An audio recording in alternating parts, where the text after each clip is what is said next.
Hey, it's Andy Yanez, and you're listening to another episode of Pawd Slama Jama.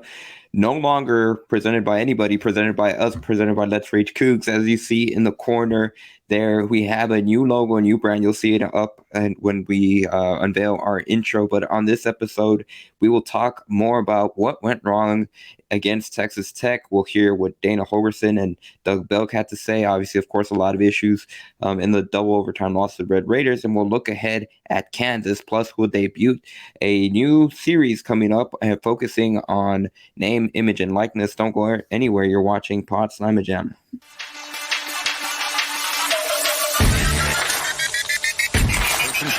After the penalty, look at the time he has, and look at the throw and catch. Takedown, touchdown, Cougars. Drexel, what a pass to Anders. McKee follows. Hill has 6 steals in the first half. There's Blair with the steal, picked up by Cam Jones. On the offensive glass, so tough. And that's third game, 2 possessions. Sasser tries and he hits. They call him Pawd Slama Jama. So like you could see during the intro screen, we have a brand new logo where we're able to incorporate that football. And joining me as always, Da'Yon Dunlap. How you doing, sir? I'm doing well. So let's get right into it. Obviously, of course, the Houston Cougars suffered their first defeat of the season in Week 2 against Texas Tech, a 33-30 loss in double overtime. A lot of good, a lot of bad in that game. And just kind of to give a quick recap of it, just in terms of early on in the first half, once again, the Houston offense struggled to get a lot of stuff going. They only managed to put up 3 points in that first half. They were trailing 17-3. So once again, they found themselves in a 2-touchdown haul, but give credit to the defense that played really well for about 3 quarters and probably 80% of the game, just in terms of being able to really limit the Texas Tech offense. They got 3 interceptions. Derek Parrish, who's going to be a player that we talk a lot in this episode, was a force to be reckoned with.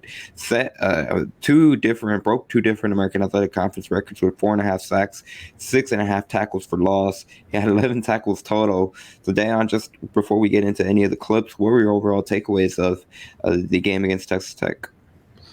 Man, I guess my overall takeaway of Houston, in my opinion, hasn't taken that next step as a program to not be in the, I don't know what tier you would call it, but I think there's tiers in college football.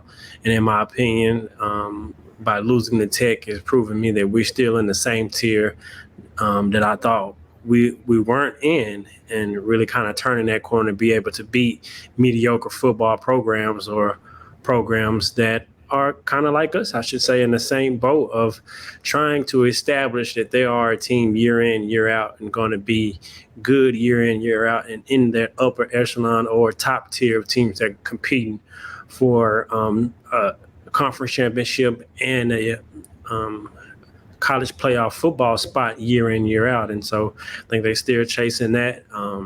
They got better over the years, but that was my main takeaway overall. Yeah, for sure. And obviously, when you focus on that game against the Red Raiders, there were a lot of costly self-inflicted wounds among Houston, where they, especially early on, it didn't seem like they could get out of their way. For the second straight week, Tank Dell had a punt return touchdown called back on a penalty, this time a roughing the kicker. There was another instance. I can't remember if it was in the first quarter or in the second quarter, but the defense had gotten Texas Tech to a 4th down situation, and then 2 penalties back-to-back. So there was one penalty that extended the Tech's drive. They got them to 4th down again. And then once again, an unnecessary roughness penalty extended the drive again. So just a lot of those mistakes. They were overall committed. 11 penalties total that cost them 121 yards on the day, which is a ridiculous amount of penalties. And now, like we mentioned, it's starting to take points off the board. Here's what Dana Holgorsen had to say about his overall thoughts in that Tech game and what went wrong against the Red Raiders. I've been pretty careful with how I've approached, my thought process on that a little bit. I mean, you never pinpoint one play that affects the game. If we don't kill the punter in the first quarter, it probably didn't come to overtime. I mean, how many times did returns win us games last year. 3. So, we got away with it a week ago, but didn't get away with it this week. Not to pinpoint that being the reason that we lost. There's a lot of things that could have happened throughout the course of the game. When it comes right down to it, we didn't finish the right way. You go into the second overtime, our job as an offense is to score a touchdown. And we got to the 3-yard line and did not do that. When defense goes out there, our job in the red zone is to hold them to a field goal. And we didn't do that. Finished games last year really well. Didn't finish this game the way that we needed to be able to win. We would have been lucky to get out of there with a win with as much dumb stuff that happened. It's as simple as that. When you play a Big 12 opponent, when you play a championship game like Cincinnati, you can't do that stuff. And our program needs to learn to be more disciplined. There's no question. Too many penalties, too many dumb things. There's a busted coverage on 4th and 20. Dumb. Inexcusable. Our safeties were too deep. I can get technical. We didn't play that play like we should. It would have been very easy to stop them on 4th and 20. The only thing that really you give up is a Hail Mary. So yeah, it's bad. Is that why we lost? No. Too many things happen. Red offense's inability to be able to score touchdowns in the red zone, I could argue, cost us the game. We get down there 6 times and score twice. You don't win when you do that. So, well, welcome to our preview of Big 12. A lot of costly penalties, like Holgorsen reiterated. Too many penalties to be able to pinpoint one play that cost Houston the game. Do you agree with Dana Holgorsen's sentiment there, just in terms of too many mistakes by the Cougars? Yeah, for sure. How can you watch that game and not agree with what he's saying? Everything he said was pretty true and right on point. Too many penalties, too many dumb plays, dumb penalties, misreads, just different things to where Houston could have won that game and probably should have won that game, but they didn't win that game. So they are what their record says they are and what you put on film. And so I think he's definitely very honest with every word that he said, for sure. Right, and one of the pivotal plays of the game, like you mentioned, and this is where you got to take the good with the bad, because Houston does deserve props to being able to claw its way back into the game and be at a point where, like you said, they should have won. They were able to take the go-ahead lead. The defense, for the most part, had shut out Texas Tech for almost the entire second half until it got down to the final 36 seconds. And then Houston, again, going back to those 3 interceptions, where Javarius Owens on that pick had set up Houston in position to win the game, and they weren't able to run out the clock like they probably wanted to when that drive started. They settle for the field goal. They take the 3-point lead with about 36 seconds left.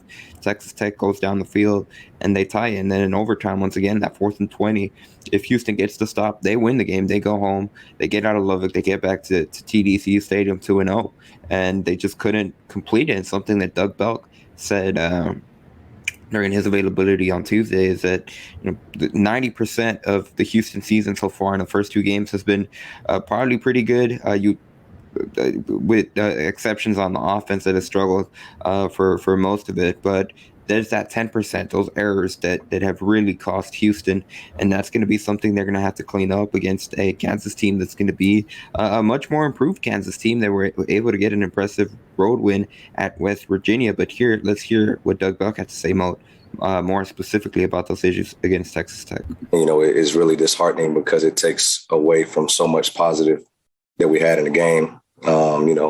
Couple career performances, 6 sacks, 12 TFLs, 3 interceptions, pick 6, and then, G gets the pick there at the, at the end of the game, and balls on the 21 with a minute left, and I think our guys just relaxed, felt the game was over. We played over 100 plays, and, the message this week has been no matter what you do in the game, we got to be able to finish. In the first 2 weeks, we didn't do a good job of finishing the game. So we've addressed that. We got to continue to get better, something to learn from. my responsibility to make sure these guys are ready to play and finish the game, no matter what the situation is. 2 overtime games, a lot of plays played, and, fatigue makes a coward of us all. And, when you're tired and things are on the line, you got to be able to execute. And we didn't do that last week. So it cost us major, and it's very disheartening, especially for me, because my job is to do everything I can to make sure that those guys are in position to make plays and be successful on and off the field. Defensive coordinator Doug Belk with a pretty good quote right there. Fatigue makes cowards of us all. But just overall, again, I think interesting hearing him say that he felt that the team kind of let the foot off the gas a little bit after the pick by Travarius Owens, and they probably felt like the win had been secured. Maybe he has a sense of the team better than I would, but I will say that his unit overall has played pretty good. And for me personally, I can't put the onus on the defensive coach, although it's like I would say it's his job, like he did, to have them in a position and put in responsibilities. But at the end of the day, players make plays.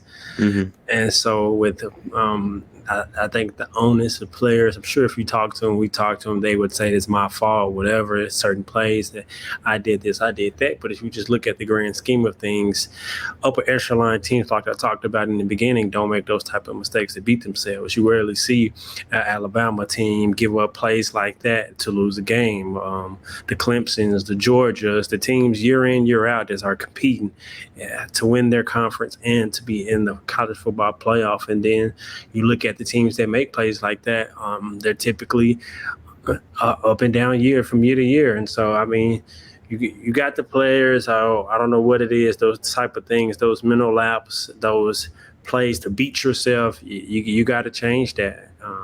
Whatever sport it is, when you turn it over and you beat yourself like that, it's hard to win.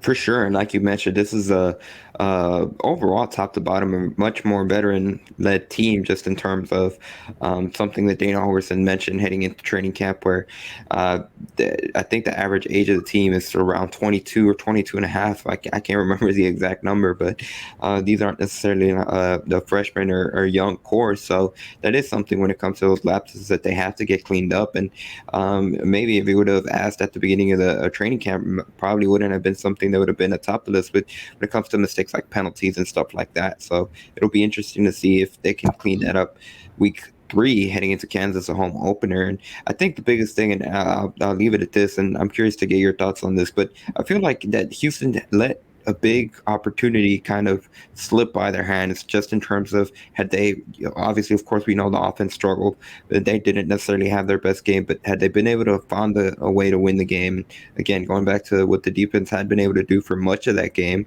if they hang on, they beat Texas Tech, whether it was at the end of regulation or in the overtime period, there would probably be a lot more buzz heading into the home opener against Kansas, where, like you said, maybe people start to buy in that Houston has jumped into a new tier, and now it's kind of, I feel like it kind of got rid of a lot of that buzz around the program. What say you?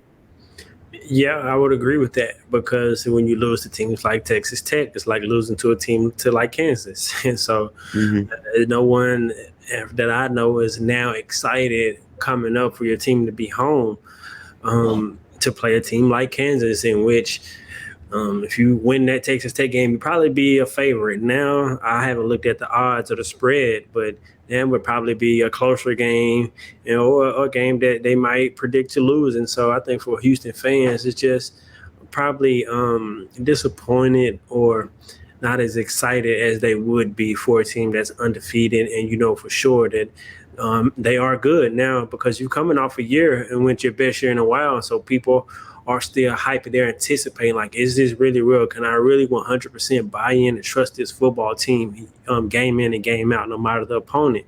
And so I think they definitely lost some hype, some juice around the program because of that loss to Texas Tech, for sure. And that's going to do it for our first segment. Coming right up, the debut of a 3-part series of 3-part segments focusing specifically on name, image, and likeness, sponsored by Juan Miranda, alum. You'll catch that on the other side. Special thanks to Mike Pittman of Star Pizza and Hoop and Holler, as he'll take us kind of a peek behind the curtain of what it was to start the Hoop and Holler initiative. Don't go anywhere. You're listening to Pawd Slama Jama. The following name, image, and likeness segment is sponsored by Houston alum Juan Miranda. You can find him on Twitter at Texas Juan. Once again, on Twitter, Houston alum, and he is the sponsor of this name, image, and likeness segment. Joining me for one of many throughout the fall, heading into the meat and bones of the football season, and this will actually go into early of the basketball season. So, Mike, thank you for taking the time out of your day to speak with me. Obviously, you are with Start Pizza. Mike, how are you doing? Very good. Good. So, like I mentioned at the top, we're going to be speaking about name, image, and likeness. And obviously, of course, when it comes to you, Mike Pittman, you are you are the co-owner, correct, of the Hoop and Holler micro collective for UH basketball and football fans, correct? Yes. Yeah. Awesome. So obviously these segments are going to be kind of focusing on NIL in Houston and across the college world, something that has changed since the summer of 2021. But I want to start to get your story behind this perspective. Hoop and Holler. I think many of UH fans know you guys more best for the Star Pizza commercials that we've run them on Let's Rich Cubes. They've been phenomenal. But before we get into that, I kind of want to get into the story behind where did the idea for Hoop and Holler start? Sure. So my wife Jennifer and I, really last season through the basketball season, were a little bit aware of where the NIL landscape was going, what other schools were doing, and U of H being Houston being such a big city, and U of H being what it is as far as fan base goes. There's a lot of fan participation in sports, but not always. It didn't seem like there was a whole lot of participation outside of the actual sporting event, which is something that we saw in other cities and hope to see more of in Houston. So in the end of last basketball season, we really looked at kind of the landscape in Houston versus the landscape outside of Houston. And without sort of raising a flag and saying, somebody do something. We saw how other schools were going out, and Florida State had some big stuff. SMU had some big things happening. There were big stuff happening at USC.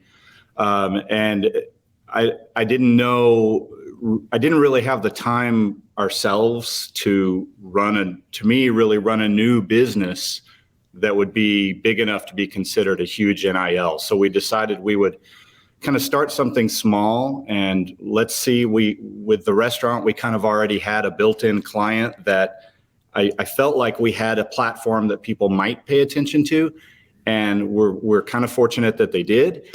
And running it up that way really worked best for us because it gave us an opportunity to learn as we went and test the waters and kind of throw something, like you said, together on a weekend. Make it a legal entity and kind of go from there. And that was really where we started. And then once we had it, we weren't quite sure what to do with it. So it was, let's just shoot for the moon. So we had put Marcus Sasser on our sign at Star Pizza, and he responded to that, which was kind of a shock. And we thought that was pretty funny. And then we realized, if he's responding to that, maybe he would respond to doing an NIL thing. And then that's kind of how the snowball started rolling downhill. Mm-hmm. And just to take a step back, can you talk a little bit about what all the legal process was so Hoop and Holler could become, like you said, a legal entity, and what was that like? What was the paperwork that you guys had to fill out? Really what very was that process like? It was simple. It's as much as if we were going to go out and do something, we didn't want it to be a joke or that's not a real thing. It's a legal entity, and it gave us the opportunity and a platform to scale it however we really wanted. We didn't really have an interest in doing the nonprofit route. That's a whole different beast that we weren't quite ready to tackle. But it gave us the opportunity to put some of our own funds behind something, and the restaurant participated a little bit, and go out and create. We like to create and have fun with things and be goofy with it, because these guys, they're serious on the court and on the field. They don't need to be serious when they're coming out and playing around with pizza. It's pizza. Mm-hmm. Right. So the name Hoop and Holler, where did that come from? Where did you guys come up with it? Well, sometimes I've read that you come up with some of your best ideas or most fun ideas when you're really not thinking about anything. And when we started talking about what to name, well, we're going to do this thing. What are we going to name it? I didn't really know the direction we wanted to go. We were at first more focused with basketball, with sort of in the future, maybe get into the football a little bit and some other sports. So trying to come up with something that had basketball like hoop in it and also celebration, the term hoop and holler kind of just hit me. And when I said it, my wife didn't say no right away, so I knew that I might have a winner. Were there any difficulties that you guys faced when launching it, or was it just much more of a straightforward process, like you mentioned, just being able to fill out all the paperwork that was necessary to become that was really the big thing to me, was if I can do it on the weekend and maybe a little bit on Monday, then a lot of people should be able to pull off something like we did. And that was sort of the idea moving forward with doing some of the Star Pizza commercials and some of the name, image, and likeness relationships that we created, was to really show that it's not easy, but it's doable. And a lot of people can do it. You don't have to be Tillman Fertitta or a millionaire to go do an NIL deal. And you don't have to give away a Lamborghini for the weekend. You can do something smaller. We're a small mom and pop restaurant, and we like to think we're an institution in Houston, but we're only as good as our last pizza. So throwing that stuff out there was something different for us. We don't advertise, so this was a whole new thing, and it was more of a building a relationship than we looked at it that way more than we looked at it like advertising. And like you said, building that relationship was probably the most crucial thing for you guys, just to be able to get off the ground and get a lot more eyeballs around, like you mentioned, your guys' restaurant, but also Hoop and Holler as a whole. You mentioned that you guys reached out to Sasser. I believe you said it was on social media, correct? We did. And you guys were surprised when he reached out, or when he got back to you guys. Was it just like, hey, let's see, what was that process like? What was the thinking behind, hey, let's just reach out to him and see where it goes from there? Well, when we first put Marcus on our sign, we have a big Las Vegas style LED sign on Washington Avenue at our Star Pizza over there. And when we put his picture on there, I had sort of jokingly put please don't leave, Marcus, or please stay kind of picture. And a couple people saw it that I'd showed it to before I put it up there, and they said, I don't know. And I said, I'm going to do it anyway, just see if I get any response. And we took a picture of the sign and put it on our social media at the restaurant, and it got a lot of traction. And people thought at that point that we had an NIL deal with Marcus. And really, to me, it was just hoping that he was going to stay, and sort of showing that we're part of the fan base and this is going to be fun. Let's make some fun of it. So we didn't really know where to go with it from there.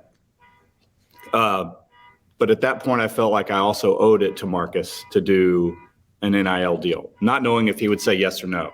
But he said yes right away, so we went with it. And what was that, once you guys had that agreement with Sasser that you were going to work out some NIL type of deal, what was being able to get the specifics of like those agreements and those? I'd imagine, was it a negotiation, or what was that conversation like? Sure. So we kept it simple enough, and we didn't ask for much, because I knew that we weren't going to have to take out a loan to go do this. This was something I needed to keep simple. And I hadn't quite learned to do one at a time yet. And since I thought Marcus would say no, I had reached out to Tremont Mark at the same time. They both said yes. So then I couldn't tell one of them, we'll do something later. So I wasn't quite sure what to do with both of them at the same time, but we wound up getting them together at the same time, and that worked out great.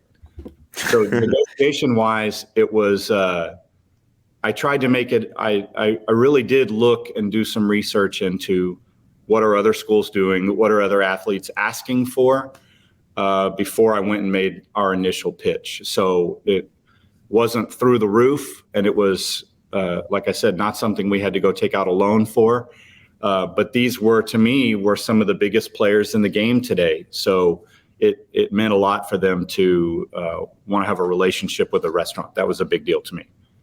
Well, Mike, I think you're a professional at this because you just read one of the bullet points that I had prepared for the show in terms of getting inspiration from what some of other places were doing at other schools. Was there one in particular that you kind of maybe that stuck out to you and you were able to use a lot for inspiration, or what was that process like? Well, there was. I like a lot of sports. I like a lot of teams. I follow a lot of the teaching and things that Nick Saban does. There's nothing wrong with him being a successful coach.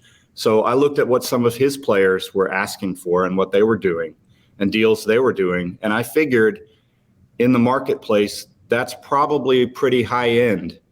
And so we went around that number and kind of started there. And I figured if they said no, then I probably couldn't afford it, but they didn't say no. So that worked out okay. So that was sort of the basis of my research, was to go with some of the number one ranked teams. What are they asking for? What kind of things are they doing? And follow that lead a little bit. Gotcha. And just in terms of going back again to the negotiations, was that like an actual contract that you guys have to sign, or what is that like? Yes, there is. There was initially, we started with our own proprietary contract, just a few pages. And it was something that I'd really found on the internet and changed it around to fit exactly what we were doing, to be more personal for each of the athletes. And then as we move forward, we realized that we could do a lot of that through open doors.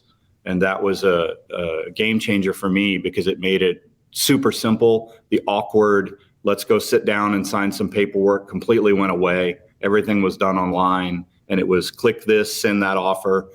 It's accepted. It's done. When can we get together? Gotcha. Well, Mike, I'm about to let you go for the first segment. So is there anything else that you'd like to add just in terms of the whole process of being able to launch it? Was there any details that you would like to add, and something maybe that if someone else is looking to start a collective, they should know about? If you could go back and give yourself advice, we'll phrase it that way. If you could go back, give yourself advice when you were beginning to launch a Hoop and Holler, what would it be?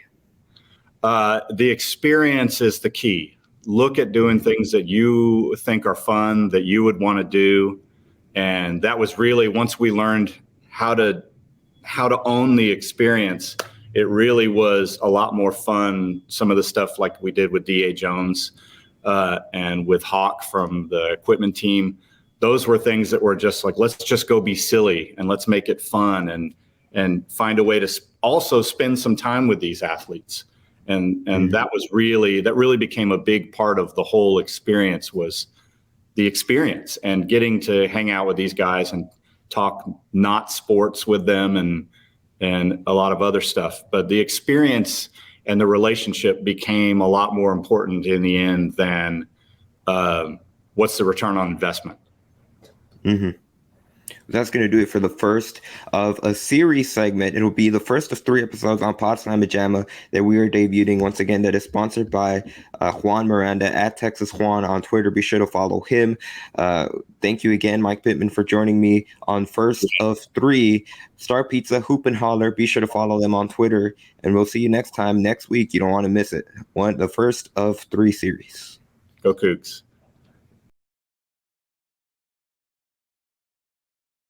And welcome back to Pawd Slama Jama. As you just heard, the segment, interesting to be able to get behind the scenes of what it was like to start the Hoop and Holler semi-collective at the University of Houston. Obviously, a lot of news coming around the name, image, and likeness when it comes to HOU, NIL, and the teaser for the eventual launch of Lincoln Cougs that is set to come up soon. But don't miss the second installment of the segment series, where we'll talk more about what it was like for Hoop and Holler to be able to work with student athletes and being able to come up with those commercials that you see from Star Pizza. That's going to debut in next week's episode, and it's going to be one of many coming series, once again sponsored by Juan Miranda, UH alum. Now going back into the University of Houston matchup this week against Kansas. And like I mentioned at the top in the first segment, just in terms of what the Jayhawks have been able to do this season, a lot of more buzz around this program. And something that Doug Belk said during his availability is that this Kansas team, they have a lot more swagger to them. They're going to come into TDCU Stadium and a lot more confidence, just what they've been able to do overall. And it seems like they're starting to turn a corner. We mentioned where there's different tiers where they're trying to get out of that basement tier that they have been for so many years. And it seems like they're going to be heading in the right direction. And obviously when it comes to Kansas, a lot has been said about their quarterback, Jalon Daniels, the junior out of Lawndale, California, just in terms of what he's been able to do and really the challenges he possesses both really with his feet, but also through the air. Here's what Derek Parrish had to say on the quarterback. We respect our opponent greatly, and I agree with what Coach Belk said. He's like more of a sense of Lamar Jackson. That's exactly what I was thinking whenever I was watching tape on him yesterday. He's quick. He knows how to run. He's good on his feet, and he knows how to make guys miss. So just keeping him contained and keeping that pocket and stopping the run is really what's going to think is our best game plan. I mean, that's really how it is every week, though. You stop the run, you get an opportunity to rush the passer. Most definitely. And that's why, the D-line room is, I think is a special room to me because, we're all fighting to be the best in the room. And, there's no animosity in the room as well. And I think that's what makes us closer because we're all competing for that top spot. But, we all love each other in the process. And, we always have fun together on the field, regardless of who's making the plays, who's making more plays. We're always happy for each other regardless. And I think that's why our room is so great because, we feed off each other. Once, say, DA makes a play, C's makes a play, I'm going to be just as happy for him as they are with me if I make a play. And, just seeing the guy, you work so hard next to, you go through the same stuff with every day, you want to see them succeed just like they do with you. And I think that's something special. I think you can't beat that.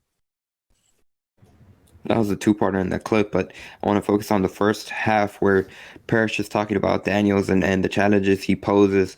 Doug Belk said that, or I think we're going to hear in the upcoming clip from Dana Holgorsen, not Doug Belk, where really they're preparing for something similar to Navy, but just at a higher level, just in terms of what this Kansas team has been able to put on film. I believe they're averaging 55 points a game heading into the game. And Da'Yon, something you asked about the spread in our first segment, Houston, last time I checked, Houston opened as 9-point favorites. I think the spread might have gotten up to around 10 points. So Houston's still favored relatively heavily, not super heavily, but they're still a pretty decent favorites heading into the game. But I know a lot of people, especially certainly on social media, they've been talking about, they're not so sure if Houston can win by that comfortable margin. So just overall thoughts on the Kansas matchup.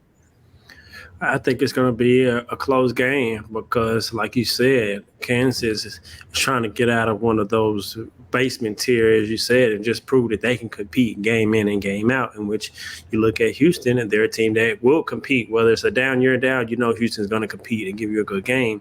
And so this game, I think, is going to be competitive. It's going to be the third game in a row Houston has faced a dual threat quarterback who can throw the ball and also break down defense running the football, which is something that the first two quarterbacks they faced has really, really hurt them. And when the play has broken down and they ran with their legs. And so I think he's probably more athletic than the first two quarterbacks they have faced. And they're going to get some design runs with him particularly. And then he's very elusive. He runs like a running back, like Derek Pierce said. And so I think they have some athletes out there, especially at running back and a couple big receivers. So I'm going to be intrigued and see if the defense can dominate. They played well, but they haven't dominated like they said that they want to do. And can they do that? And what offense will we get? I mean, the bright spot from the offense, we know Tank is different, but another player who I've seen is different, his next level is Brandon Campbell. I saw flashes in week one, but that last game against Tech solidified for me that he's different. Like you can tell, or I can tell when I see players on the football field that's different. That's next level. Like Alton McCaskill, he's different. He's next level. And so I've seen that with Brandon. I hope his injury situation is okay, but he routinely makes the first person miss. He falls forward for extra 2 or 3 yards. He runs hard. He's literally a complete running back. And he was the difference maker.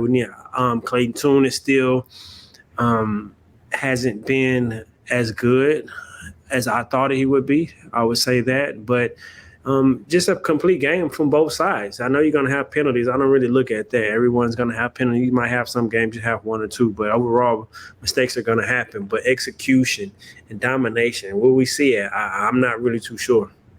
Yeah, and Campbell, you mentioned dealing with an undisclosed injury that Holgorsen and the UH Athletics Department has not disclosed, but they said that, or Holgorsen said that he's expected to be a game time decision again. Didn't rule him out on Monday, so like you said, it'll be interesting to see if hopefully he's ready to go for Saturday. And Tajon Henry, the other running back, who really has had a tough start to the season in terms of injuries against UTSA. He injured one ankle. Dana Holgorsen said he injured the other ankle early on against Texas Tech, so that's really limited his ability to be out there for Houston.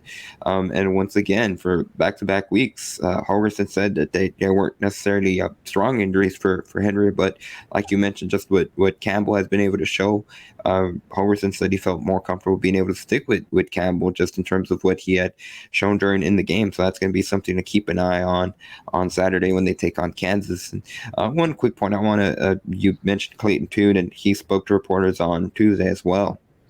And he said just overall when it comes to the offense, he still feels confident that they can clean stuff up because what he said, and I'm curious to get your thoughts on it, he said the biggest thing for the offense early on has been just not being able to execute with the little details. He said there's been a lot of different things, whether it be, the missing assignments, alignments, and stuff like that they need to clean up. And he said he feels confident that they can get that done. What say you have? Do you still have confidence in the offense overall? It still seems like they've been trying to figure stuff out during the course of the first two games of the season.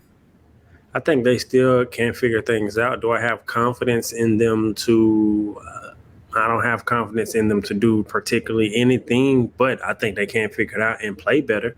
But I don't think there could be a dominating offense game in and game out. You're like, oh, they're at least going to put up 30 points. I don't know if we have that type of – I know we have that type of talent, so I take that back. I just don't know if they will do that as a unit.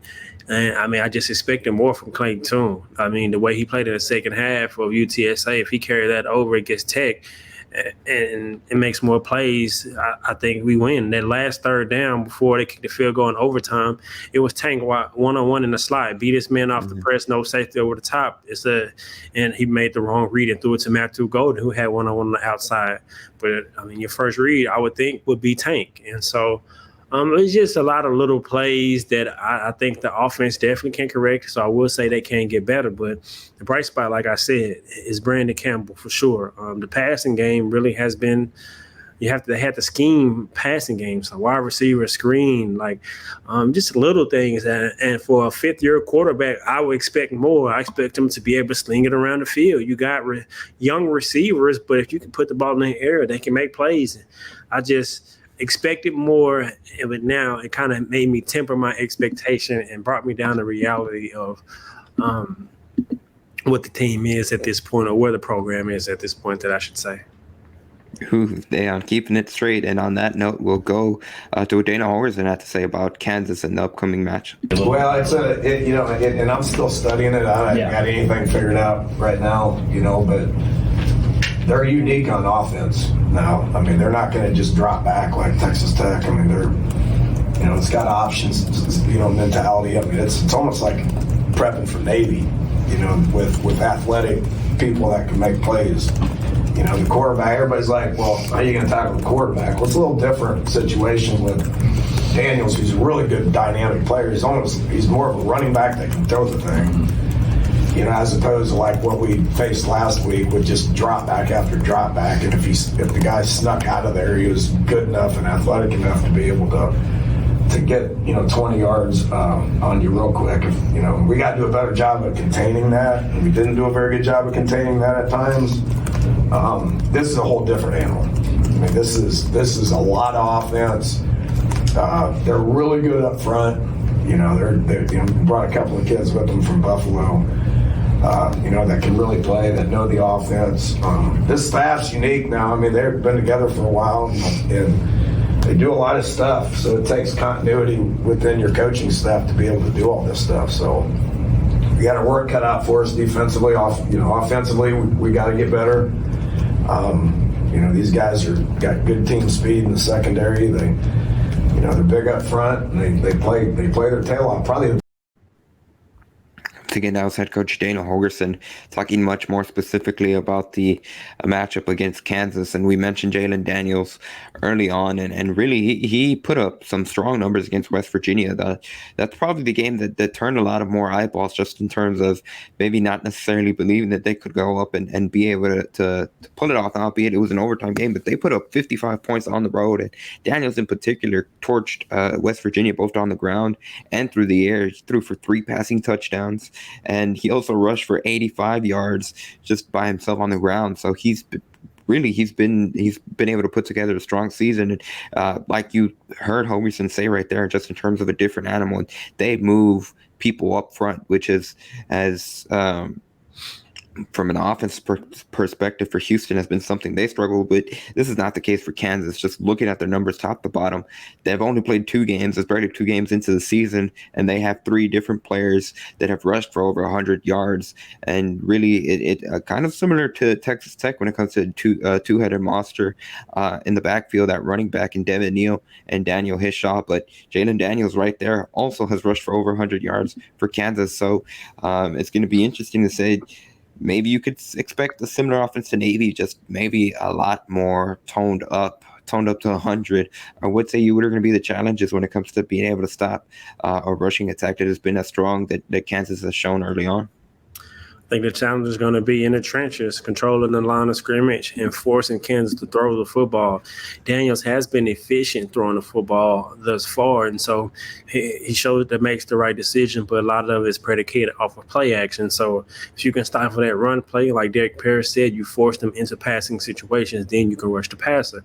But first thing first, you got to stop the run, and with his element to run the football with himself, it brings it another layer to stop, because often they can get a running back out in blocking and have that extra man and get Daniels out in the open field to be able to get one-on-one matchups. And so tackling is going to be key, and winning the line of scrimmage is going to be key. But it's a very impressive win over West Virginia, who played primetime week 1 against a ranked Pitt team, took them all the way down to a wire, and then they ended up beating the West Virginia. So I think this team is definitely ready to compete. They're still embracing that underdog role, and they're looking to go on the road against a team coming into the Big 12, looking to establish who they are, but losing to Tech.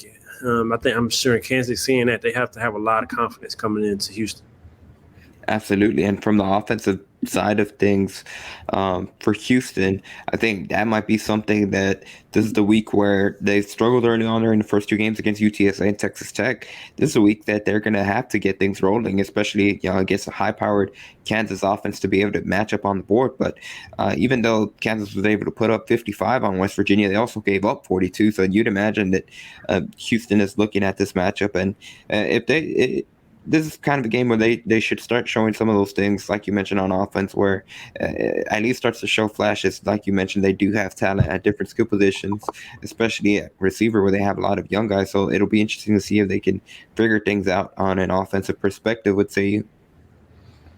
Yep, they got to get clicking. They got to build rhythm. They have to, I think, get going early, because when you don't establish long drives, that was one thing they were really, really good at last year, was time of possession. And what that does is getting first downs and building a rhythm and getting establishing a long drive is what I'm trying to say. And so without that, they haven't been able to do it. And I think it's really the passing game is what's been struggling. I mean, the running game was okay in week 1. I'm not going to say it struggled. It was okay. Clayton added an extra element later in that game by running the football, but that's all part of the running game.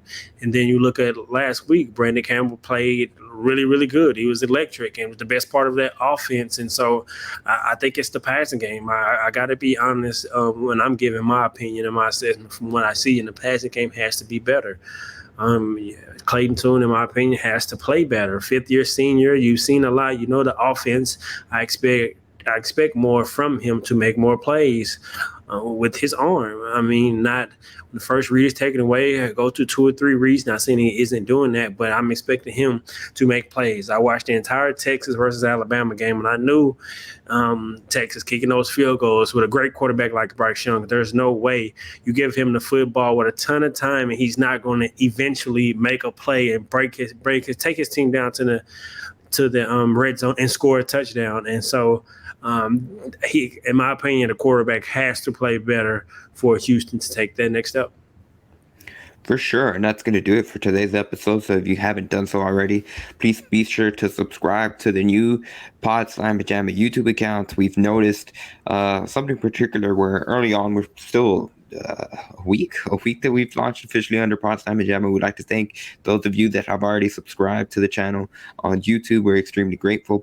We've also noticed that 70% of our viewers aren't subscribed, and it would really do us a huge favor just to be able to hit the subscribe button. It's free and it takes seconds to do it. So if you haven't done so already, please be sure to hit it. If you have already, make sure you give us a like, and thank you for the support. Da'Yon, I'll let you say the final word overall. Long season to go, still a chance to reach the team goals ultimately, and so I'm not giving up on the Cougs one bit. Just got to stack it win by win, game by game. You can't leave an episode without saying go Cougs.